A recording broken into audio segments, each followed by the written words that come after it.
जय हिंद साथियों, कैसे हैं आप लोग। आई होप के प्लग होंगे। आपकी जो स्टडी चलेगी बहुत ही बेहतरीन चलेगी। तो आज के क्लास में बात करने वाले हैं क्लास 12th के केमिस्ट्री को तमाम क्वेश्चन जो आपके एग्जाम में 100% आता है, ठीक है ना।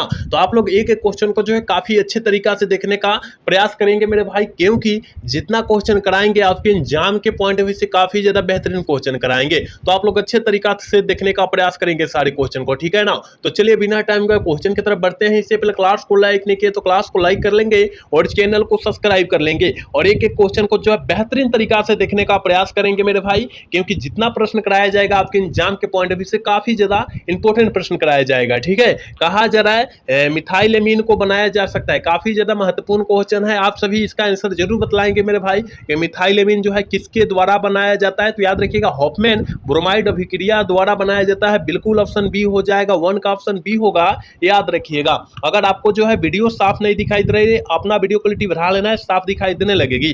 कहा जा रहा है कि निम्न में से दवा को जो है बुखार को कम किया जाता है। कौन सी दवा से बुखार को कम किया जा सकता है। आप कहिएगा गुरुजी हमें पता है एंटीपायरेटिक दवा से जो है बुखार को कम किया जा सकता है। बिल्कुल ऑप्शन सी हो गया, याद रखिएगा। 3 नंबर क्वेश्चन में कहा जा रहा है अयस्क में उपस्थित अशुद्धियों को क्या कहते हैं। इसका तो आंसर सारे बच्चे को पता होनी चाहिए और यह जो है हर एक साल एग्जाम में आता है। ऐसा हो नहीं सकता है कि कौन एग्जाम में नहीं पूछा गया, हर एक साल में पूछा जाता है, समझ रहे हैं ना। कि अयस्क में उपस्थित अशुद्धियों को क्या कहते हैं, गैंग कहते हैं, याद रखिएगा, ठीक है। क्या कहते हैं, गैंग कहते हैं। बिल्कुल ऑप्शन 3 का बी होगा, याद रखिएगा मेरे भाई। चलिए अगला क्वेश्चन 4 नंबर क्वेश्चन कहा जा रहा है निम्नलिखित में से किसके लिए हिमांक और नमन अधिक होगा। किसके लिए हिमांक और नमन अधिक होगा, याद रखिएगा K2SO4 के लिए जो होता है ना हिमांक और नमन अधिक होता है, याद रखिएगा, ठीक है। ऑप्शन ए हो जाएगा, 4 का ऑप्शन करेक्ट ए होगा मेरे प्यारे छात्रों, आप याद रखिएगा, ठीक है। जितने बच्चे क्लास को देख रहे हैं प्लीज अभी तक क्लास को लाइक नहीं किया ना, लाइक करने का प्रयास करेंगे मेरे भाई, ठीक है। चलिए अगला क्वेश्चन 5 नंबर क्वेश्चन में कहा जा रहा है ग्लूकोज में कायरल कार्बन की संख्या जो होती है कितनी होती है, ठीक है ना। कायरल कार्बन की संख्या जो होगी कितनी होगी, कहेगा आप कहेगा सर कि हाँ 4 होती है। बिल्कुल ऑप्शन ए हो जाएगा, 5 का ऑप्शन ए होगा, याद रखिएगा, ठीक है। चलिए 6 नंबर क्वेश्चन आपके स्क्रीन पर मौजूद है मेरे प्यारे छात्रों। कहा जा रहा है ग्लिसरॉल का है एक, ग्लिसरॉल जो होता है वो क्या होता है। आप कहिएगा गुरुजी हमें पता है ट्राईहाइड्रिक अल्कोहल होता है, कहीं दिया है, देखिए तो हाँ ऑप्शन डी में दिया है, ऑप्शन डी वाला हो जाएगा, क्योंकि ट्राईहाइड्रिक अल्कोहल होता है, याद रखिएगा, ठीक है। बहुत इंपॉर्टेंट क्वेश्चन है, आप याद रखिएगा, क्योंकि केमिस्ट्री जो है जितना आसान समझते हैं उतना आसान है नहीं, ठीक है ना। तो इसलिए सारे क्वेश्चन को अच्छे तरीका से देखिएगा और एक भी क्वेश्चन को छुकिएगा मत, ठीक है। चलिए अगला क्वेश्चन 7 नंबर क्वेश्चन में कहा जा रहा है निम्नलिखित में से कौन सा अनुषंग गुणधर्म नहीं है। कौन सा अनुषंग गुणधर्म नहीं है, आप कहिएगा कि सर हमें पता है प्रकाशीय सक्रियता जो है अनुषंग गुणधर्म नहीं है। बिल्कुल 7 का ऑप्शन बी होगा, याद रखिएगा। 8 नंबर क्वेश्चन में कहा जा रहा है कि कॉपर पाइराइट का सूत्र क्या होता है। जल्दी से इसका आंसर टिक आउट कीजिए, जल्दी से मेरे प्यारे छात्रों इसका आंसर टिक आउट करेंगे कि कॉपर पाइराइट का सूत्र जो होता है क्या होता है। CuFeS2 कहीं दिया है, देखिए तो हाँ ऑप्शन बी में दिया है, ऑप्शन बी वाला सही हो जाएगा 8 का, ठीक है। चलिए 9 नंबर क्वेश्चन क्या कह रहा है, कारण निम्नलिखित में से कौन द्वितीयक सेल है। बहुत इंपॉर्टेंट क्वेश्चन है, द्वितीयक सेल का परिभाषा भी पूछता है, आप याद रखेंगे, ठीक है ना। तो निम्नलिखित में से कौन द्वितीयक सेल है, आप कहिएगा गुरुजी लेड स्टोरेज बैटरी जो है ना द्वितीयक सेल के अंतर्गत आता है। बिल्कुल ऑप्शन बी हो जाएगा, 9 का ऑप्शन बी होगा, याद रखिएगा। चलिए 10 नंबर यानी 10 नंबर क्वेश्चन कर रहे हैं कि डोलोमाइड खनिज पाए जाते हैं। दोनों माइड खनिज में क्या पाए जाते हैं, जल्दी से जो है 10 का ऑप्शन बतला दीजिए। आप कहिएगा सर मैग्नीशियम पाया जाता है, Mg जिसे बोलते हैं मैग्नीशियम बोलते हैं, तो मैग्नीशियम पाया जाता है, याद रखिएगा, ठीक है। चलिए अगला क्वेश्चन 11 नंबर क्वेश्चन में कहा जा रहा है निम्नलिखित में से कौन ताप के द्वारा प्रभावित नहीं होता है। देखिए एक होता है ताप के द्वारा प्रभावित और एक होता है ताप के द्वारा प्रभावित नहीं होता है। कौन नहीं होता है, आप कहिएगा सर ताप के द्वारा प्रभावित नहीं होता है ना, वो मोलरता नहीं होता है, और ताप के द्वारा प्रभावित तो होता है, वो मोलरता होता है, याद रखिएगा, ठीक है ना। तो नहीं होता है पूछा, इसलिए ऑप्शन बी वाला सही करेंगे, 11 का ऑप्शन बी होगा, याद रखिएगा, ठीक है। चलिए अगला क्वेश्चन 12 नंबर क्वेश्चन में कहा जा रहा है निम्नलिखित में से कौन सी धातु प्रचुर मात्रा में भूपटिज में पाई जाती है। कौन सी धातु जो होता है प्रचुर मात्रा में भूपटिज में पाई जाती है। एल्युमिनियम कहीं दिया है, एल्युमिनियम देखिए तो हाँ ऑप्शन सी में दिया है और एल्युमिनियम हो जाएगा, ठीक है। बिल्कुल ऑप्शन सी होगा, याद रखिएगा। चलिए यहाँ 13 नंबर क्वेश्चन जो है काफी ज्यादा खास क्वेश्चन है, जल्दी से इसका आंसर बतलाइएगा क्या होगा। कहा जा रहा है सोडियम ऑक्साइड, सोडियम ऑक्साइड का सूत्र क्या होता है। Na2O में सोडियम की कोऑर्डिनेशन संख्या जो होती है वो कितनी होती है। सोडियम की कोऑर्डिनेशन संख्या पूछा गया है, देखिए सोडियम होता है ना, इसका कोऑर्डिनेशन संख्या पूछा गया है, इसलिए 4 मार देंगे। ठीक है, बिल्कुल ऑप्शन जो हो जाएगा क्या होगा, बी हो जाएगा, याद रखिएगा। चलिए 14 नंबर क्वेश्चन में कहा जा रहा है कि सामान्य सूत्र CnH2n वाले यौगिक होते हैं। सामान्य सूत्र CnH2n वाले यौगिक जो होते हैं कौन होते हैं, याद रखिएगा, CnH2n एल्केन का होता है, याद रखिएगा, सूत्र जो होता है एल्केन का होता है। CnH2n देखिए CnH2n -2 होता है, एल्काइन का होता है। समझ रहा है ना, बात को समझ रहा है ना तुम सब, याद रखिएगा, ऐसा ही क्वेश्चन आएगा आपके एग्जाम में। ठीक है, चलिए अगला क्वेश्चन, निम्नलिखित में से कौन अक्रिस्टलीय ठोस पदार्थ है, जल्दी बताइए। 15 का ऑप्शन क्या होगा, कहिएगा सर अक्रिस्टलीय ठोस पदार्थ मतलब क्रिस्टलीय जो होता है, हीरा होता है, ग्रेफाइट होता है, नमक होता है, क्रिस्टलीय ठोस पदार्थ होता है। लेकिन अक्रिस्टलीय पूछा गया, इसलिए कांच, रबर, प्लास्टिक मारते हैं हम लोग। ठीक है ना, इसमें देखिए कांच दिया है, कांच मारेंगे। ठीक है, बिल्कुल ऑप्शन सी होगा। चलिए 16 नंबर क्वेश्चन आपके स्क्रीन पर मौजूद हो चुका है। कहा जा रहा है कि द्रवित सोडियम क्लोराइड के वैद्युत अपघटन के कैथोड पर मुक्त होता है। वैद्युत अपघटन के कैथोड पर क्या मुक्त होता है, कहिएगा। सर हमें पता है सोडियम क्या होता है, सोडियम जो होता है मुक्त होता है, बिल्कुल ऑप्शन ए हो जाएगा। कैथोड कहा, एनोड कहता तो हम लोग क्या मारते, याद रखिएगा, हाइड्रोजन मारते। ठीक है ना, अगर एनोड करता तो हाइड्रोजन मारते, कैथोड कहा इसलिए हम लोग सोडियम मारेंगे। ठीक है, चलिए 17 नंबर क्वेश्चन कहा जा रहा है निम्नलिखित में से कौन सी धातु प्राकृतिक में अवस्था में, मुक्त अवस्था में पाई जाती है। कौन सी धातु प्राकृतिक के मुक्त अवस्था में पाई जाती है, कहिएगा कि सर हमें पता है, याद रखिएगा, क्या सोना जो होती है प्राकृतिक में मुक्त अवस्था में पाई जाती है, बिल्कुल 17 का ऑप्शन डी होगा, याद रखिएगा।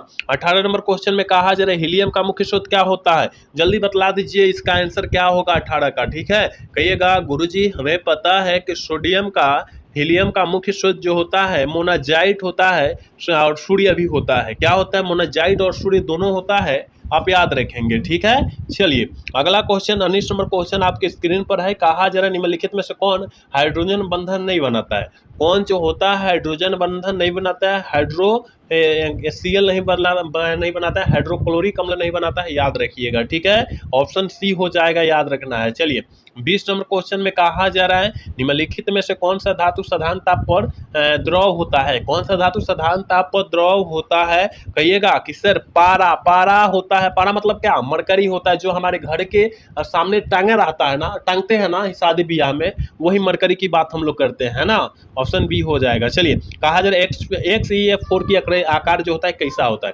XeF4 का आकार जो होता है कैसा होता है, कहिएगा गुरुजी, याद रखिएगा, प्लेनर होता है, प्लेनर होता है, बिल्कुल ऑप्शन बी होगा 21 का, याद रखिएगा।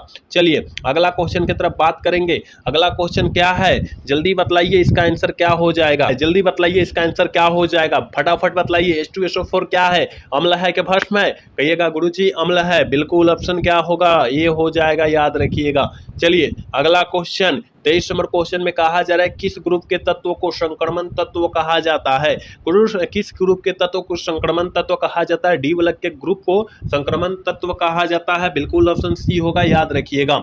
24 नंबर क्वेश्चन में कहा जा रहा है कि सल्फाइड अयस्कों का समाहरण यानी सांद्रण किया जाता है। समाहरण मतलब क्या, सांद्रण, तो सांद्रण किसके द्वारा करते हैं, फेन उत्प्लावन विधि से करते हैं, बिल्कुल 24 का ऑप्शन ए होगा, याद रखिएगा।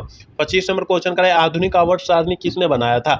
आधुनिक आवर्त सारणी किसने बनाया था, मोस्ले साहब। कौन, मोस्ले साहब बनाए थे, कहीं दिया है, नहीं दिया है, नॉन ऑफ दीज मारिए, इनमें से कोई नहीं मारिए। ठीक है ना, क्योंकि आवर्त सारणी जो है मोस्ले साहब बनाए थे, लेकिन मोस्ले साहब हमें ऑप्शन में नहीं दिखाई दे रहा है, इसलिए ऑप्शन डी वाला हम लोग सही करेंगे। ठीक है, चलिए 26 नंबर क्वेश्चन का है एल्युमिनियम का अयस्क क्या होता है। एल्युमिनियम का अयस्क जो होता है बक्साइड होता है, पता है ना, हेमेटाइट जो होता है, ये जो होता है किसका अयस्क होता है, कहिएगा कि सर लोहा का, हाँ बिल्कुल जो होता है लोहा का हेमेटाइट अयस्क होता है, याद रखिएगा। ठीक है, चलिए अगला क्वेश्चन कह रहा है कि 27 नंबर क्वेश्चन करें कि निम्नलिखित में से कौन क्षारीय भूमिज तत्व है। कौन जो है क्षारीय भूमिज तत्व है, कहिएगा गुरुजी सोडियम जो होता है क्षारीय भूमिज तत्व होता है, बिल्कुल ऑप्शन बी होगा 27 का, याद रखिएगा। 28 नंबर क्वेश्चन में कहा जा रहा है कि बिना बुझा चूना को जब जल में डाला जाता है तो अभिक्रिया होती है। जल में डाला जाता है तो कौन सा अभिक्रिया होता है, कहिएगा ऊष्माक्षेपी, ऊष्माक्षेपी, बिल्कुल ऑप्शन 28 का ये हो जाएगा, याद रखिएगा। 29 नंबर क्वेश्चन में कहा जा रहा है बोरेक्स का रासायनिक नाम क्या होता है।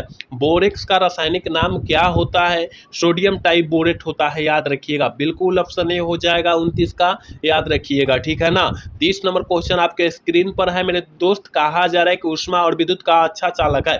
ऊष्मा और विद्युत का अच्छा चालक जो होता है ग्रेफाइट यूनिट होता है, तो इसका ऑप्शन सी हो जाएगा, याद रखिएगा। 31 नंबर क्वेश्चन में कहा जा रहा है मेरे दोस्त के श्रृंखला गुण सबसे ज्यादा होता है। श्रृंखला गुण जो होता है सबसे ज्यादा किसमें होता है, कहिएगा। अक्सर कार्बन में होता है, बिल्कुल ऑप्शन एक्सिस का बी होगा। चलिए 32 नंबर क्वेश्चन कहा जा रहा है कि कार्बन यौगिक में, कार्बनिक यौगिक में तत्व उपस्थित होना चाहिए। कार्बनिक यौगिक में तत्व जो होता है कार्बन उपस्थित होना चाहिए, याद रखिएगा। हम लोग कार्बन को मान सकते हैं, कार्बनिक यौगिक का अंग मान सकते हैं, समझ रहा है ना बात को। चलिए अगला क्वेश्चन 33 नंबर क्वेश्चन करें कि समुद्री जल में पाए जाने वाला तत्व होता है। समुद्री जल में पाए जाने वाला तत्व जो होता है आयोडीन होता है। आयोडीन मतलब क्या होता है, जो नमक नहीं हम लोग कहते हैं वही आयोडीन है ना। चलिए अगला क्वेश्चन 34 नंबर क्वेश्चन का, हीरे में कार्बन का संक्रमण जो होता है क्या होता है। हीरे में कार्बन का संक्रमण sp3 होता है। ग्रेफाइट में कार्बन का संक्रमण जो होता है sp2 होता है, याद रखिएगा। हीरा में कहा है 3 मारेंगे, अगर क्या में, अगर हीरा में ग्रेफाइट में पूछता तब sp2 मारते, याद रखिएगा, बिल्कुल ऑप्शन ए होगा। चलिए आज के क्लास के लास्ट क्वेश्चन 35 नंबर क्वेश्चन है, कह रहे कि कार्बनिक ठोस की शुद्धता का लक्षण है। कार्बनिक ठोस की शुद्धता का लक्षण जो है क्या है, कहिएगा। हमें पता है गुरुजी, गलनांक है, बिल्कुल ऑप्शन बी हो जाएगा 35 का, याद रखिएगा, ठीक है ना। तो हमने 35 क्वेश्चन आपके पूरे किताब से निचोड़ क्वेश्चन बतलाया है, आप लोग अच्छे से याद रख लीजिएगा, क्योंकि इसके अलावा दूसरा नहीं आएगा, ठीक है ना। तो आप लोग अच्छे से याद रख लीजिएगा। और आज का क्लास कैसा लगा कमेंट करके जरूर बताइएगा। अगर अच्छा लगा होगा तो चैनल को सब्सक्राइब और वीडियो को लाइक करना मत भूलिएगा। मिलेंगे अगला सेशन में। जय हिंद, जय भारत, टाटा, बाय बाय।